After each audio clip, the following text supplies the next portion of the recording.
Gone are the days when Americans flooded over in the 80s and bought up a load of European antiques. And then there's the post-war period, of course, when the Guggenheims were grasping for all the art. Now, the British had taken advantage of the White Russians and their exodus after the revolution, all their worldly goods, genetic lines. Then, of course, after the French Revolution, all the artisans would have fled across the channel. Antiques traders, shall we call them, scoured the chateaux and the auction houses and brought that over in droves. They were even almost as unpopular as the petty aristocracy that fled and were working on the streets of Britain.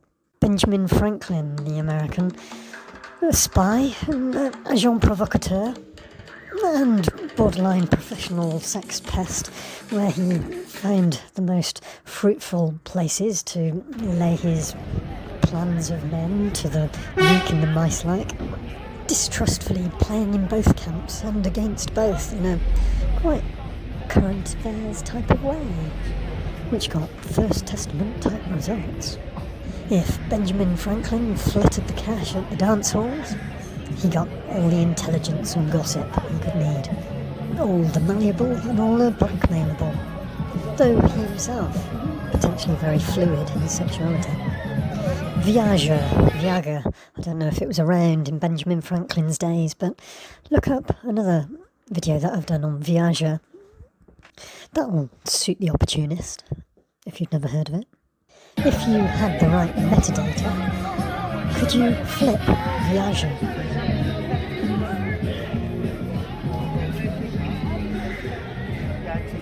What could be more British than an antiques market? Well, I don't know if it's British, perhaps they don't have them in Scotland, perhaps it rains too much. It does rain quite a lot in Wales as well, and Northern Ireland isn't part of Britain really. What could be more English than an antiques market? On a sunny summer's autumn, whenever you're watching this day. No, you do still get antique shops in cute swelled towns, but they're a little bit few and far between. They do trap some of the South Korean tourist market that arrive on the coaches and try to see the whole of the area in a short period of time. I don't know if Americans are seeing them as bargains at the moment, but in America, don't they all get all their antiques from those storage lockup garage crazy guys bidding for mystery items? No, there are those two guys that drive around in a van, knocking on people's doors, saying, have you got any antiques? I don't think they really do it like that today. They're much too high market for that, and then they sell it all on the internet. But it's a real trawl, I think. I used to live above an antique shop, an old Polish guy that had jumped over the wall, the Iron Curtain, to get into Germany. He was a bit of a hoarder. He'd taken time finding these things, like being surrounded by them, and he was a bit reluctant to let go of them for pocket money. His shop, was just round the corner, next door but one, to the chandelier shop. It's quite an amazing place to walk into, full of chandeliers that you wouldn't be particularly keen on having in your own house, but as a bulk thing, they're absolutely amazing and beautiful. And expensive. And heavy, and would bring down the ceiling, most likely. Even sag the beams. People do have to reinforce their floors and ceilings to have chandeliers. Huge shop, that one. They do have other things. No, it wasn't so many years ago that the trendy old town bars, just opposite, there used to be another hoarder of antiques. His shop was almost rarely open. All glass on two sides, full to the rafters with things that were obviously not junk, but they had something of that arrangement to them that made them look like pure tat. Whenever you went out for a night on the town or on the pull or whatever it was called, that antique shop, the hoarder's antique shop, would have its own draw to your attention just as much as the bright lights. No, eventually He died with all his stock still in the shop. It was sold off, and this man that everyone thought basically lived like a tramp, £1 million, much significant amount more than £1 million, and this was when £1 million was worth something. He wasn't so daft after all. He knew what he'd got, and he knew something when he found it. Antiques Roadshow has just started up on BBC again. I haven't noticed it for years, I don't know where recently, where the general public go along to a fine period building or mansion or country estate, a stately home perhaps, and have there often tat, often jewels, often real obscure things, a few illegal things, valued by experts. Of course, just like America has its yard sales, we have car boot sales. Car boot sale tends to be a lot of yard sales all put together, just selling out the back of your car on a little wallpapering table. And obviously there's the semi-professionals set up. Now a flea market is something slightly different. This is often a collection of people that have their own personal trawls of charity shops, I'd say. Charity shops, many and varied contents, flea markets, specialist stalls. Car boot, many and varied stalls.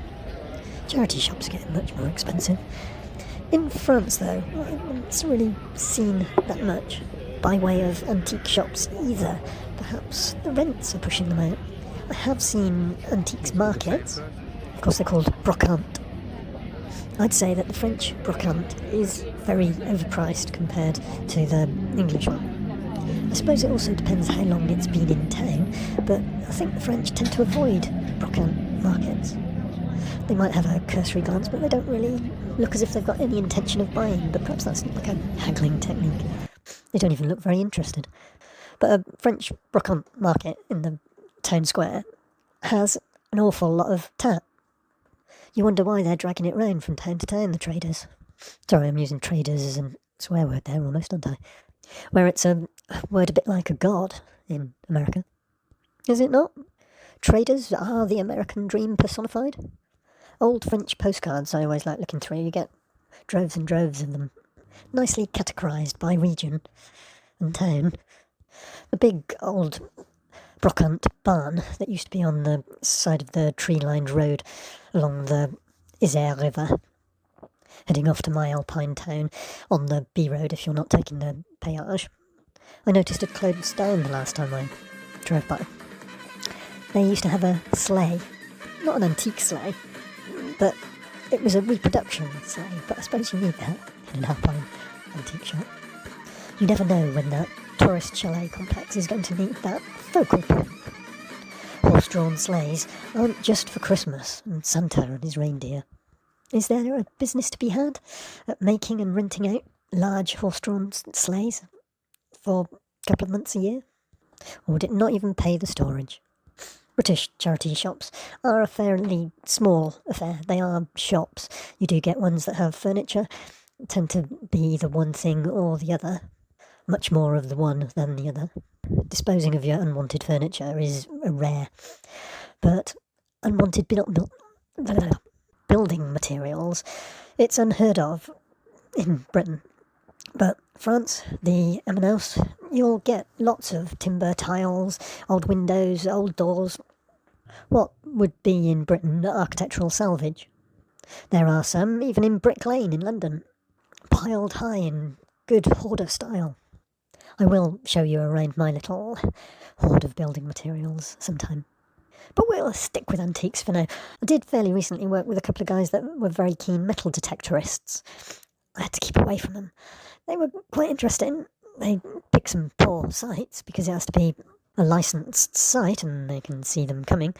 But it would have just been a hobby that would make me more of a hoarder.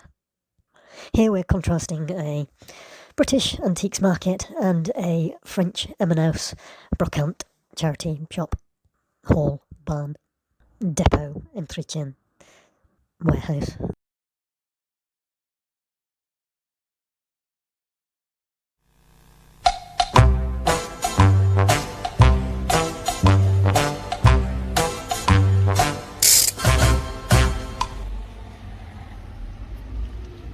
I stuttered as I spoke to the customs officer as he waved me to one side.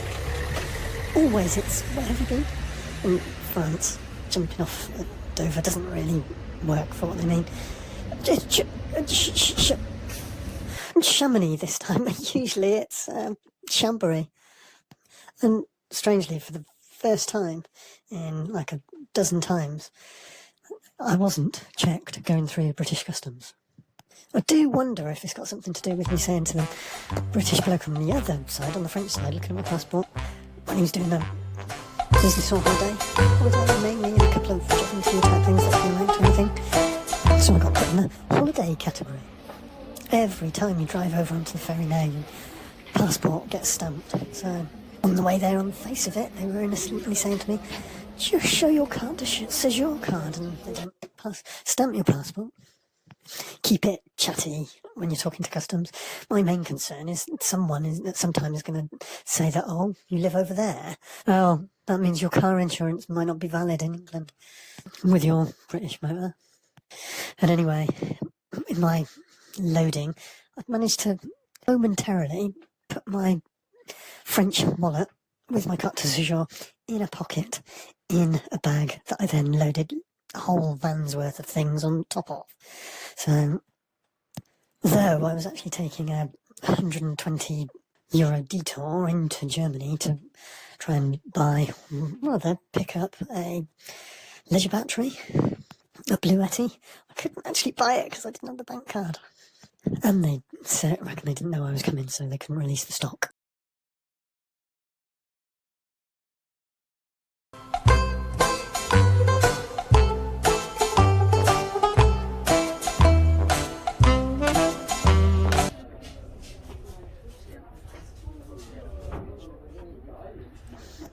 Now, stock is really the subject here. There's a second-hand shop, I suppose you'd say, vêtements, clothing, in a little setback from the main street of Chamonix. There's this second-hand shop with all the big designers, all slotted into the racks, cheap by jowl, at halfway reasonable prices at the start of the season. Later in the season, I think their stock tends to thin out and the prices go up. They take a lot of donations, whether those donations do come straight to them, but there is a charity shop in a remote location in Chamonix, and I think they go routinely and have their inside person and get a lot of their stock from the Emmaus. You can search and find it, but it's not actually an Emmaus. In London, a lot of the second-hand stores down Portobello Road and what have you, they get their stock from trawling charity shops. It's always the richer areas that have the best stuff. Have you...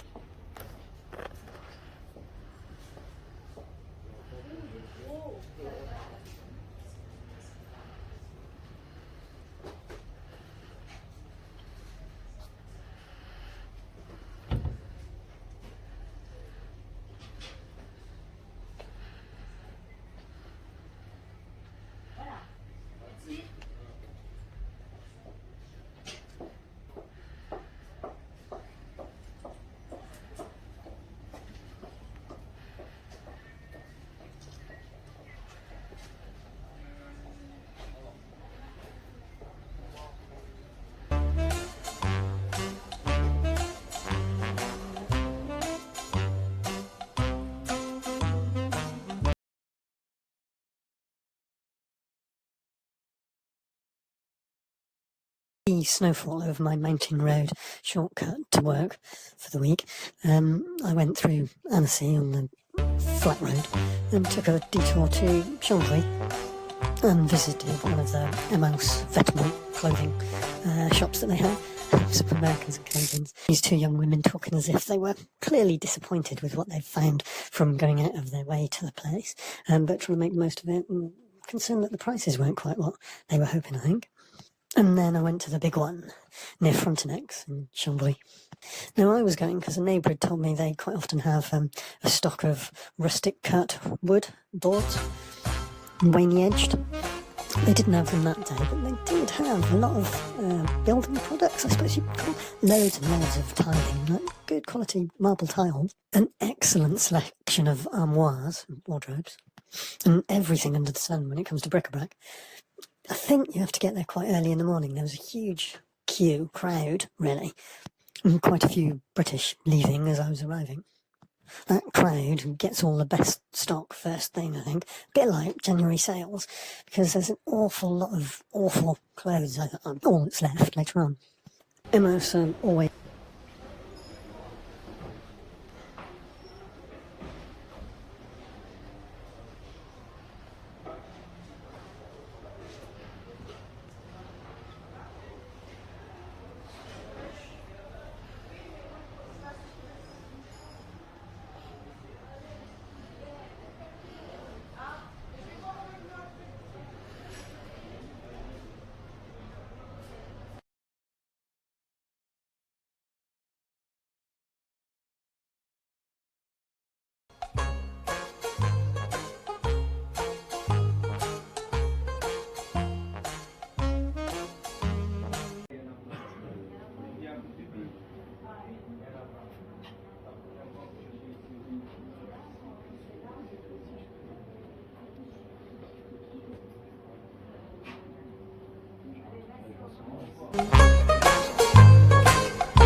staffed by Africans, and there's local volunteers as well as that. But the local volunteers very much take their instruction from the permanent Africans, but then the local staff are the more trusted when it comes to money and things. They deal with all the money. I was slightly uncomfortable with the setup because there's this big Arab fella that seems to be the overseer of all the blacks, like some traditional archaic system of 1,000 years ago. And all the people that aren't volunteers, they all live on site in something that's been built for them by Amos. Very nice accommodation. Don't know how big it is and how many people live in one of these quite small terrace of well-appointed and well-designed, nicely detailed huts, I'll have to call them. But I was intent on trying to buy the materials that they were using to finish off the next phase of the staff accommodation. But the Arab overseer had taken a dislike to me anyway. He sent me off with this chap that didn't really speak English, but he was ordering me to be speaking English with his colleague. I had a pleasant chat, saying as we were walking away, I think it is difficult for you, but let's make you look good in front of your boss, okay? And he was all smiles. But the big Emos in a decent-sized town, it's a very different experience to British charity shops, which tend to specialise. You never get the building materials like you do. You get separate furniture shops, you get separate clothing shops, you get bric-a-brac, but you never get the building materials, which we need this in Britain. Reuse, recycle, repurpose, whatever it is. Please like and subscribe.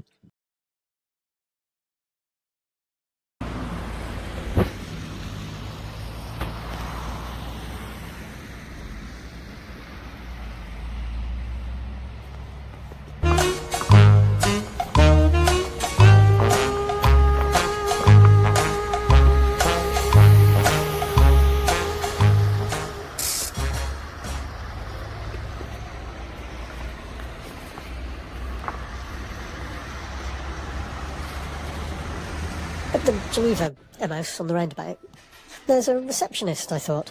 I went up the stairs. till I came back down. I had to look round downstairs. The African guy who I thought was a receptionist welcoming me, absent-mindedly greeted back without really looking. He's there talking to himself all day long, I suspect. But it's not constant. It seems to be sort of stimulated by people walking in. But it does give you a little bit of a dimension on what's being done there. Is it the journey or his stimulus to make the journey in the first place? I just go there looking for a cheap pair of jeans, and I get upset or offended when there's a old gent sort of trying it on with one of them. And the female workers seem to accept it as an opportunity. But perhaps the receptionist is an opportunity for the ladies. He was a handsome guy, and obviously, if so customer-facing, he's going to be malleable.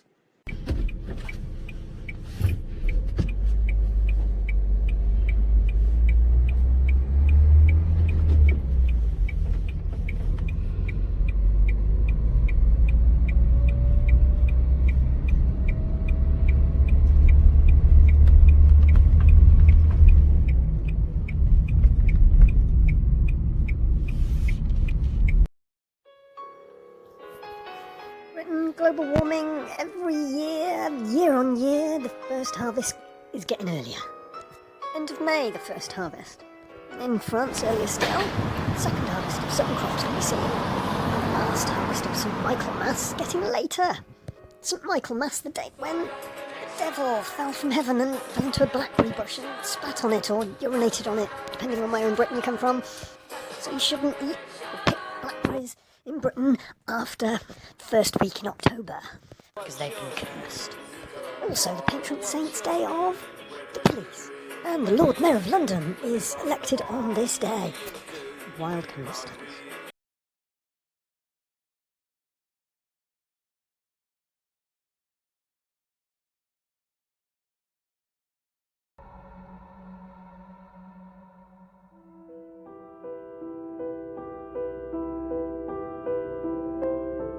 This is George. George worked in a big bank in the City of London. But one day, without warning, George's bank went bust. Luckily, the government rescued the bank and George kept his job. But the greedy government wanted something in return for their help. They demanded a higher tax on George's salary and bonus. For someone with a high-cost lifestyle like George, a shock like this can be devastating. Now George struggles to afford the rent on his riverside apartment in central London. The tyres on his Aston Martin are wearing thin and are barely road legal. Unless George's situation improves, or unless someone like you helps him, then George may even be forced to walk past the next Savile Row tailors and buy his suit from Topshop or Next. Even if George had anything to celebrate, he can no longer afford the champagne to celebrate with. George is not alone. Countless others are suffering like him, and no one knows how long it'll be until the good times return. But with your help, George can turn his life around. A simple monthly donation from you can bring a bit of sunshine back to George's life. Just £395 will help him celebrate minor achievements with a magnum of Cristal champagne. As little as £900 will help George buy a new set of tyres for his Aston Martin. £2,000 can help George recover his self-esteem with a suit from a prestigious Savile Row tailor. But even a small amount will help. Just £200 will buy a meal for George and his girlfriend Experience. Just £200 extra will buy the drinks. By adopting a banker, you won't just be supporting someone like George in a time of need. You'll also be supporting the trendy wine bars of the City of London, the luxury car makers of Italy, and the tailors of Savile Row. You'll be doing your patriotic duty to support Britain's greatest industry in its time of need. And when the good times return and George gets his bonus back, the taxes he pays will help fund the public services that the rest of you scroungers depend on. So please, until the good times return for George and those like him, will you give today?